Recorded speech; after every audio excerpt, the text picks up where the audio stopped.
Is your credit stopping you from purchasing a home? Well, I have some great information to share. Your credit score is one of the resources that a mortgage lender would check in order to get you approved for a home loan. And nowadays, credit seems like the main issue that is hindering someone from purchasing a home.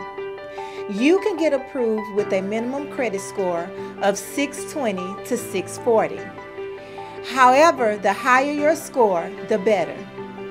I have a credit consultant that I work with that I refer all of my clients to.